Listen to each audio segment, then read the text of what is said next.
స్వచ్ఛత అంటే నందిని. నందిని పాలు మరియు పెరుగు.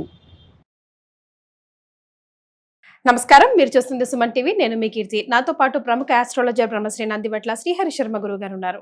నమస్తే గురుగారు. వాగర్థ వివ సంపృక్తౌ వాగర్థ ప్రతిపత్తయే జగతః పితరౌ వందే పార్వతీ పరమేశ్వరౌ. ఆదిత్యాయ చ సోమాయ మంగళాయ బుధాయ చ గురు శుక్ర శనిభ్యశ్చ రాహవే కేతవే నమః. శృంగేరి జగద్గురు పీఠాధిపతులకి, కంచి పీఠాధిపతులకి నమస్కారములు తెలియజేసుకుంటూ కార్యక్రమాన్ని ప్రారంభిద్దాం. గురుగారు, ఈ రోజుల్లో అబ్బాయికైనా అమ్మాయికైనా సరితగ్గ వాళ్ళు రావాలంటే చాలా చాలా కష్టంగా ఉంటుంది. అంటే అక్కడే ప్రాబ్లమ్స్ అన్నీ వస్తూ ఉన్నాయన్నమాట. పెళ్ళిళ్ళు వద్దని చెప్పేసి, బికాజ్ ముఖ్యంగా అమ్మాయిల విషయం మాట్లాడుకుంటే వాళ్ళు కూడా చదివేసి బాగా సెటిల్ అయి ఉన్నారు కాబట్టి ఆరితేరున్నారు. ఇదివరకు రోజుల్లాగా అమ్మా నాన్నలు చూపించినవే చేసుకోండి అంటే కుదరట్లేదు. అండ్ మ్యాచెస్ కూడా సరైన టైంకి అలా సెట్ అవ్వట్లేదు గురువుగారు. అలా సెట్ అవ్వాలంటే అంటే వరుడికి తగ్గ వధువు రావాలన్నా, వైస్ వర్స రావాలన్నా, లేకపోతే ఈ రోజుల్లో చాలా చూస్తున్నాం మనం, భర్త బాధితులను కానీ భార్య బాధితులను కానీ. కారణాలు అనేకం కావచ్చును. అంటే పెళ్ళైన తర్వాత వారికి కలిసి ఉండడం ఇష్టం లేకపోవడం కానీ, లేకపోతే ఒకరిపై ఒకరికి ప్రేమ తగ్గిపోయి మరొకరి మీద ప్రేమ కుదరడం కానివ్వండి, లేదంటే జాబుల కోసం మనం ప్రొఫెషనల్గా కానో దూరంగా ఉండాల్సిన అవసరం రావడం కానీ, ఇట్లాంటివి జరిగి భార్యాభర్తలు కొంచెం దూరంగా ఉండడం, ఇలాంటి ఇష్యూస్ అన్ని చాలా వస్తూ ఉన్నాయి. ఈ రెండు ప్రశ్నలకి సరైన సమాధానం దొరకాలంటే ఏదైనా రెమెడీ ఉందంటారా? ఏమైనా చేయాలంటారా? జీవితంలో మార్పులు చేసుకోవాలా, లేకపోతే దైవ అనుజ్ఞం రావాలంటే ఏమైనా చేయాలంటారా?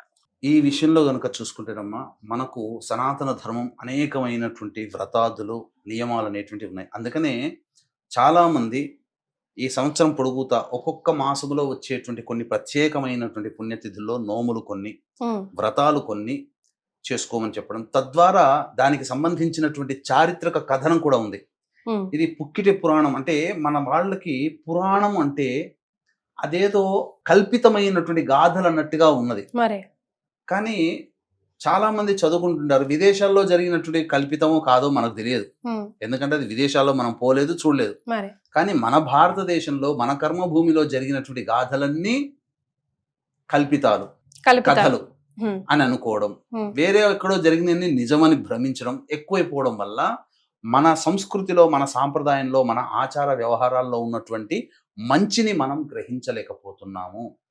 అంటే ఇదివరకు ఎవరో ఈ యొక్క వ్రతాన్నో, లేకపోతే నోమునో, లేకపోతే ఏదైనా పరిహారాన్ని పాటించి తద్వారా ఫలితము పొందినటువంటి వాళ్ళై ఉన్నారు. కాబట్టి భవిష్యత్తులో నాలాంటి కష్టాలు అనుభవించిన వాళ్ళు మళ్ళీ నేను చేసినటువంటి పరిహారాన్ని వీళ్ళు కూడా ఆచరిస్తే వీళ్ళకి కూడా మంచి కలుగుతుంది అనేటువంటి ఆలోచనతో అవన్నీ కూడా మనము పరంపరగా చేసుకుంటూ వస్తూ ఉన్నాం. ఇప్పుడు ఇప్పటికీ కూడా మనం చూసుకుంటే వరలక్ష్మి వ్రతం చేసుకుంటున్నాం. ఎక్కడో కాలంలో 1000 సంవత్సరాల కిందట చారుమతి అనే అమ్మాయి చేసుకుంది. లక్ష్మి ప్రత్యక్షమైందని చెప్పడం, తద్వారా అందరూ చేసుకోవడం, అందరూ ధనవంతులు అవ్వడం ఇప్పటికీ ఆచరిస్తున్నాం చాలా మంది. కొన్ని మాత్రమే ప్రసిద్ధికి ఎక్కిన వాటిని మనం ఆచరిస్తున్నాం. కానీ చాలా మనకు తెలియకుండా చాలా మరుగున పడిపోయినటువంటివి చాలా ఉన్నాయి. ఇందులో అటువంటి వ్రతాలు, నోముల్లో రంభా వ్రతము అనేటువంటిది ఒక గొప్పదైనటువంటి వ్రతం. అంటే సాక్షాత్తు ఈ వ్రతాన్ని ఆచరించినటువంటి వాళ్ళు భర్తని పొందిన వాళ్ళు ఉన్నారు. వివాహం కావలసినటువంటి అమ్మాయిలు ఆచరించడం ద్వారా చక్కటి భర్త లభించినటువంటి వాళ్ళు ఉన్నారు. అలాగే భర్త దూర ప్రాంతాలకు వెళ్ళిపోయి తిరిగి రానటువంటి వాళ్ళు, భర్త వదిలేసినటువంటి ఆడవాళ్ళు మళ్ళీ భర్తను పొందాలనేటువంటి ఆలోచనతో ఉన్నవాళ్ళు, వీళ్ళందరూ కూడా ఆచరించి భర్తని పొందినటువంటి వాళ్ళు ఎంతో మంది మహిళలు ఉన్నారు పూర్వకాలంలో. ఈ వ్రతం ఆచరించినటువంటి వాళ్ళు. సో ఏం చేయాలంటారు గురుగారు?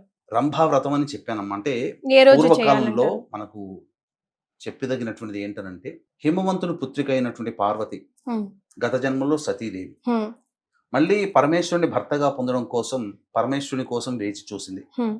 వేచి చూసిన తర్వాత దేవతల యొక్క ప్రేరణ చేత మన్మధుడు రావడం, ఆ విధంగా యోగ భ్రష్టత్వం కలిగింది పరమేశ్వరుడికి. అంటే తాను జపం చేసుకున్నాడు, కళ్ళు తెరిచి ఎదురుగా చూడగానే మన్మధుడు బూడిదైపోతాడు. తన యొక్క యోగ నిష్టకి భంగం కలిగించిన వాడు మన్మధుడని తెలుసుకొని ఆ విధంగా బూడిద చేస్తాడు. తదనంతరం ఒకవైపుకు చూస్తాడు, చూడగానే పార్వతీదేవి కనబడుతుంది. ఆమెను చూడగానే ఏమీ చెల్లించకుండా పర్వత ప్రాంతాలకు వెళ్ళిపోతాడు పరమేశ్వరుడు. అయ్యో నా కోసమే కదా మన్మధుడు ప్రేరణ చేసింది, నన్ను చూసి మళ్ళీ నన్ను వరిస్తాడేమో అనుకుంటుంటే నన్నేమి చూసి చూడకుండా పట్టించుకోకుండా వెళ్ళిపోయాడని చెప్పి తల్లి దగ్గరకు వచ్చి బాధపడి జరిగిన వృత్తాంతం అంతా చెబుతుంది. హిమవంతుడు అలాగే చెప్తాడు. అప్పుడు నారద మహాముని వచ్చి, అమ్మా ఇవేం చింతించకు, మళ్ళీ పరమేశ్వరుడు నీకు భర్తగా లభిస్తాడు. ఇప్పుడు వచ్చేటువంటి జ్యేష్ఠ మాసము అనేటువంటిది తదియ రోజున సావిత్రీదేవిని ఈ కదలి వృక్ష సమీపంలో ఆ విధంగా పూజ చెయ్యి, తప్పకుండా నీకు ఆ వ్రతాన్ని ఆచరించడం ద్వారా పరమేశ్వరుడు భర్తగా పొందుతాడంటే జ్యేష్ఠ శుద్ధ తదియ నుంచి ఆషాఢ శుద్ధ తదియ వరకు కూడా ఈ వ్రతాన్ని పార్వతీ అమ్మవారు చాలా నిష్ఠతో చేసింది. తద్వారా పరమేశ్వరుడు వచ్చి భార్యగా స్వీకరించడం జరిగింది ఈ రంభావ్రతం. అంటే దీనికి గల కారణం తెలుసుకుంటే ఎందుకు ఈ విధంగా చేయాల్సి వచ్చింది అని అంటే, రంభ అంటే రంభాఫలం అంటే అరటిపండు, కదలి అంటే అరటిపండు అని అర్థం. అయితే దీనికి గల గాథ గనక మనం చూసుకుంటేనమ్మా, పూర్వము అంటే సృష్టికి మొదలు బ్రహ్మకి సావిత్రి గాయత్రి అనేటువంటి ఇద్దరు భార్యలు. తనకి చాలా గొప్పదైనటువంటి అందం ఉన్నటువంటి కారణం చేత కొన్ని రోజుల తర్వాత ఆమె అహంకరించసాగింది. బ్రహ్మ దగ్గరికి వెళ్ళడానికి మనస్కరించకుండా ఉన్నప్పుడు గాయత్రీదేవి చాలాసార్లు చెప్పి చూసింది. అయినా కానీ మనస్కరించలేకపోయేసరికి బ్రహ్మదేవుడికి పట్టరాని కోపం వచ్చి భూమిలో బీజము లేని వృక్షమై జన్మించుగాక అని చెప్పి శపిస్తాడు.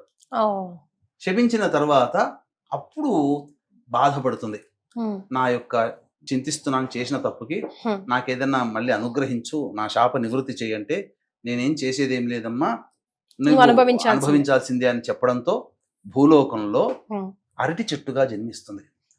ఆ చెట్టు రూపంలోనే బ్రహ్మ గురించి ఘోరమైన తపస్సు చేస్తుంది ఆ సావిత్రిదేవి. అప్పుడు బ్రహ్మ ప్రత్యక్షమై నీలో ఒక అంశ అందులో ఉండాలి, మళ్ళీ తిరిగి సత్యలోకానికి రామ్మ అని చెప్పి తీసుకొని వెళ్తాడు. కానీ ఆమె సావిత్రి దేవతలో ఉన్నటువంటి ఒక అంశని ఆ రంభా వృక్షంలో నిక్షిప్తమై ఉంది. అందుకనే కోల్పోయినటువంటి భర్తని తిరిగి మళ్ళీ పొందగలిగినటువంటి వ్రతము ఈ రంభా వ్రతం అనేటువంటి ఆచరించిన సావిత్రిదేవి బ్రహ్మను పొందినట్టుగా, అలాగే కోరుకున్న జీవిత భాగస్వామిని పొందడం కోసం రంభా వ్రతాన్ని ఆచరించినటువంటి పార్వతీదేవి పరమేశ్వరుని పొందినట్టుగా, ఆ రోజు నుంచి కూడా రంభా వ్రతాన్ని ఎవరైతే ఆచరిస్తారో వాళ్ళకి కోరుకున్నటువంటి జీవిత భాగస్వామి. ఎంతో మంది వీక్షించేటువంటి ప్రేక్షకుల్లో పెళ్లి కానటువంటి అమ్మాయిలు ఉన్నారు.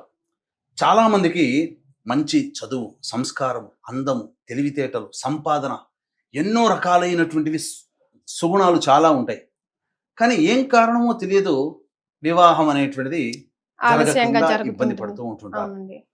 కాబట్టి ముఖ్యంగా ప్రేమ వివాహాల విషయంలో వాళ్ళకి చాలా హెల్ప్ఫుల్ అవుతుంది కదా. మనం చూస్తున్నాం కదమ్మా, అంటే పెళ్లి పీటల దాకా వచ్చి కూడా తాళి కట్టే సమయంలో కూడా నాకు భర్త వద్దని చెప్పి వెళ్ళిపోయి ఆడవాళ్ళు ఉన్నారు. అవును, నిన్ననే కర్ణాటకలో జరిగింది. అంటే ఇవన్నిటికీ కారణం ఏంటంటే కోరుకున్న జీవిత భాగస్వామి లభించలేకపోవడం వల్ల మదనపడి ఆ అమ్మాయి ఎటూ చెప్పుకోలేక పెళ్లి పీటల దాకా వచ్చి తీరా తాళి కట్టే సమయంలో తన నిర్ణయాన్ని చెప్పి బాధపడుతుంటే ఏ మగవాడైనా ఇష్టపడి పెళ్లి చేసుకుంటాడు.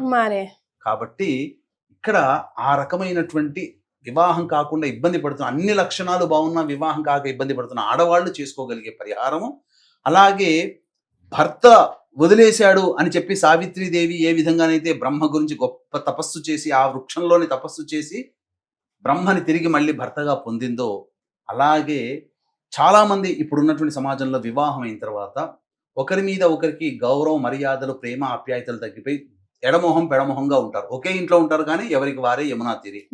మరి కొంతమంది అయితే వేరే వాళ్ళ ఆడవాళ్ల మోజులో పడినటువంటి భర్తలు నన్ను పట్టించుకోవట్లేదని చెప్పి ఘోరంగా విలవిలలాడిపోతూ ఉంటుంటారు అటువంటి వాళ్ళు. అలాగే ఎంతో మంది ఈ సంబంధించినటువంటి జాబ్ కోసమని విదేశాలకు వెళ్ళిపోతారు అబ్బాయిలు. వీసాలు రావు, డిపెండెంట్ వీసాలు రావు, ఏవి రాకుండా ఇక్కడ సంవత్సరాల తడబడి ఎదురు చూసి ఆడవాళ్ళు ఎంతమంది లేరు. అసలు నేను పెళ్లి చేసుకున్న దేనికి, నేను అసలు ఆయనతో కలిసి కాపురం చేయాలనే కదా, ఏ జన్మలో ఏ పాపం చేసినా, ఎవరిని విడగొట్టానో నాకు ఈ దుస్థితి కలిగింది. పెళ్ళైన ఆరభ్యత అచ్చడం ముచ్చట తీరకుండానే భర్త ఆమె విదేశాల్లో ఉన్నాడు, నాకు ఇక్కడ నరకం ఏంటి, పెళ్ళయ్యి అయినట్టుగా కానట్టుగా, పెళ్లి కాకుండా బాగుండేది కదా, పెళ్ళయిందని ఇంకో చెడ్డ పేరు, నాకు ఇప్పుడు దూరంగా ఉంటున్నానని చెడ్డ పేరు, నా గోడు ఎవరికి చెప్పుకొని విలపించే ఆడవాళ్ళు ఈ వ్రతాన్ని ఆచరిస్తే తప్పకుండా వాళ్ళకి మళ్ళీ తిరిగి అచిరకాలంలోనే భర్త దగ్గరవుతాడు. అంటే ఏదో మాయ చేసినట్టుగా కాకుండా వీసా కోసం ఎదురు చూసే వాళ్ళకి వీసా వస్తుంది, ఎగిరి గంతేసి వెళ్ళిపోతారు, అమ్మ నా భర్త దగ్గరికి పోతున్నా అని. ఇక వదిలిపెట్టినటువంటి భర్త తప్పు తెలుసుకొని నేను అన్ని కూడా తెలుసుకున్నాను, నాకు జ్ఞానోదయం అయింది, నువ్వే నా భార్యవి అని చెప్పి మళ్ళీ చేరదీస్తాడు. అలాగే ఇద్దరి మధ్య ఆప్యాయత అనురాగాలు లేకుండా ఉన్నటువంటిది మళ్ళీ మన్మథ బాణాలు మళ్ళీ చిగురించి వాళ్ళిద్దరు కూడా ఒకరికొకరికి తోడే జీవితాంతం కలిసి ఉండేటట్టుగా ఉంటారు. ఈ వ్రతాన్ని ఆచరించినటువంటి మహిళ, అమ్మాయి, యువతి ఏదైతే ఉంటుందో భర్తని వివాహం ఎవరైనా కానీ నచ్చినటువంటి అబ్బాయిని వివాహం చేసుకున్న తర్వాత కలకాలం కలిసిమెలిసి ఉంటారు అని చెప్పడంలో ఏమాత్రం సందేహం లేదని చెప్పవచ్చు. మరి ఏ విధంగా వ్రతాన్ని ఆచరించాలి అది కూడా చెప్పండి గురుగారు. తప్పకుండానమ్మా. వ్రతాన్ని ఆచరించే విధానంలో ఉదయాన్నే మనకు అరటి వనంలోకి వెళ్ళాలి. కదలి వనం అంటే అరటి చెట్టు తోట. ఇప్పుడు నగరాల్లో ఉండే వాళ్ళకి అరటి తోట వనం ఉండదు కదా, కాబట్టి వేర్లతో ఉన్నటువంటి అరటి చెట్టుని తీసుకొని సంపాదించుకొని ఒకవైపు మనం తూర్పు వైపున పెట్టుకొని మనం తూర్పు వైపు ఫేస్ పెట్టాలి. ఆ నాటినటువంటి ఆ అరటి చెట్టుని నాటినటువంటి ప్లేస్ అంతా కూడా చక్కగా చుట్టుపక్కల నలుచదరస్త్రంగా కూడా ఆవు పేడతో అలిగి పంచరంగు రంగులతో చక్కగా ముగ్గులు వేసి అలంకరించి అక్కడ దీపారాధన చేసి సావిత్రి స్తోత్రము సూర్యోదయం నుంచి సూర్యాస్తమయం వరకు విడవకుండా చేయాలి. ఆ ఒక్కరోజు చేసి అవకాశం ఉంటే జాగరణ చేస్తే చాలా మంచిది. లేకపోతే ఆ ప్రదేశంలోనే అక్కడే కూర్చొని చేయాలా గురుగారు, లేదంటే పనులు చేసుకుంటూ లేదు, అక్కడే కూర్చొని చేయాలి. ఒక్కరోజమ్మా, ఏం కష్టం ఉందమ్మా, ఎన్నో అనవసరంగా పోయి టైం వేస్ట్ చేసుకుంటాం ఎన్నో విధాలుగా. ఆ ఒక్కరోజు ఆ సావిత్రి స్తోత్రాన్ని గనక పారాయణం చేసుకుంటుంటే దొరుకుతుంది, పీడిఎఫ్ లో విషయంలో దొరుకుతుంది. సావిత్రి స్తోత్రం అంటే వచ్చేస్తుంది. ఆ విధంగా ఆ తదియ రోజున చెయ్యాలి.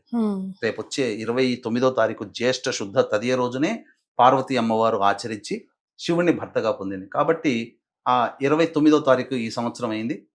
29వ తారీఖు తదియ రోజున చేసుకుంటే చాలా మంచిదమ్మా. ఇలా ప్రతి నెల వచ్చే తదియ రోజు కూడా చేసుకోవచ్చా గురుగారు? ఈ రోజు కుదరని వాళ్ళు, ఈ నెలలో కుదరని వాళ్ళు ముఖ్యంగా తదియ అనేటువంటిది గౌరీదేవికి సంబంధించినటువంటిది కాబట్టి అందుకే ఆ రోజు నుంచి తదియకి అధిష్టాన దేవత గౌరీదేవి. కాబట్టి ఇప్పుడు 29వ తారీఖు రోజున కొంతమందికి వీలైన వాళ్ళు చేసుకోవచ్చు, వీలు కాని వాళ్ళు చాలా మంది ఆడవాళ్ళు ఉంటారు. ప్రకృతి పరంగా వాళ్ళకి వచ్చే ఋతుక్రమం ఇబ్బందులు లేకపోతే బిజీ స్కెడ్యూల్లో ఉండడం వల్ల కొంతమందికి ఇప్పుడు కుదరకపోవచ్చు. కాబట్టి ప్రతి నెలలో వచ్చే అమావాస్య వెళ్ళిన తదియ రోజున చేసుకున్న ఇదే ఫలితం వస్తుంది. ఇలా వివాహం కావాల్సినటువంటి అమ్మాయిలు 1 సంవత్సరం పాటు చేయండి ఖచ్చితంగా. అసలు 2-3 పర్యంతం చేయగానే వివాహం కుదిరిపోతుందని చెప్పడంలో ఏమాత్రం సందేహం లేదు. రైట్. సో ఎలాగో ముందు రోజుల్లోనే ఉంది, రాబోయే రోజు May 29th రోజే అంటున్నారు కాబట్టి ఎన్నో కష్టాలు గురుగారు చెప్పినట్టు ఎన్నో రోజులు వెయిట్ చేస్తూ ఉంటాం. సంవత్సరాల తరబడి రావట్లేదు, అవ్వట్లేదు, కుదరట్లేదు అని కోర్టుల చుట్టూ తిరిగే వాళ్ళు, లేదంటే మ్యాట్రిమోనియన్ చుట్టూ తిరిగే వాళ్ళు, వెబ్సైట్లో తిరిగేసే వాళ్ళు చాలా మంది ఉంటారు. ఒక్కరోజుని మన కోసం మనం కేటాయించుకొని చూస్తే రిజల్ట్ మీకే తెలిసిపోతుందని ఘంటాబద్ధంగా గురువుగారు చెప్తున్నారు. ఇక్కడ చెప్పాల్సిన ఒక విషయం ఏంటంటే ఏదో మాయలాగా అబ్బాయి వెతుక్కుంటూ వచ్చి మీరు నా కోసమే కదా పూజ చేస్తుంది అట్లా రావడం. వచ్చేది ఎలా ఉంటుందంటే మనకు సింపుల్ గా చెప్పాలి, వెలుగు గురుగారు, ఏదో ఒక దారి అంటే ఒకటేనమ్మా. ఒక 20-30 సంబంధాలు చూస్తే 31 సంబంధం కుదురుతుందని మనకు రాసి పెట్టి ఆ 31 సంబంధం 5వ ప్రయత్నంలోనే మనం ముందుకు వస్తుంది. అట్లా అంటే తొందరగా ముందుకు జరుగుతుంది అని అర్థం. ఆ విధంగా మనకు సమయం వేస్ట్ కాకుండా, మన ఎదురు చూపులు వేస్ట్ కాకుండా ఆ దేవత యొక్క, సావిత్రి దేవత యొక్క అనుగ్రహం వల్ల పార్వతీదేవికి దక్కిన అదృష్టంలో 1 వంతులో 1 వంతు మనకు వచ్చినా చాలు కదా. కాబట్టి పరమేశ్వరుడు అంతటి వాడినే పొందింది ఈ వ్రతం ఆచరించి పార్వతీదేవి అని అంటే, మానవ మాత్రం మనం ఆచరిస్తే పరమేశ్వరుడు రాకపోయినా పర్వాలేదు, కానీ పరమేశ్వరుడు ఆది దంపతులుగా ఉన్నట్టు అన్యోన్య దాంపత్యం. ఈ రోజుల్లో వివాహం అయిన తర్వాత అన్యోన్య దాంపత్యం లేదని అర్థం చేసుకునే అబ్బాయి దొరకట్లేడు, అందు కూడా అమ్మాయి కూడా దొరకట్లేదు. కానీ ఈ పూజ వల్ల కలకాలము అన్యోన్య దాంపత్యంతో జీవించగలిగేటువంటి వరుడు అమ్మాయికి లభిస్తాడు అని చెప్పడంలో ఏమాత్రం సందేహం లేదు. చాలా సంతోషం గురుగారు, ధన్యవాదాలు. సర్వం శ్రీ ఉమామహేశ్వర పరబ్రహ్మార్పణమస్తు.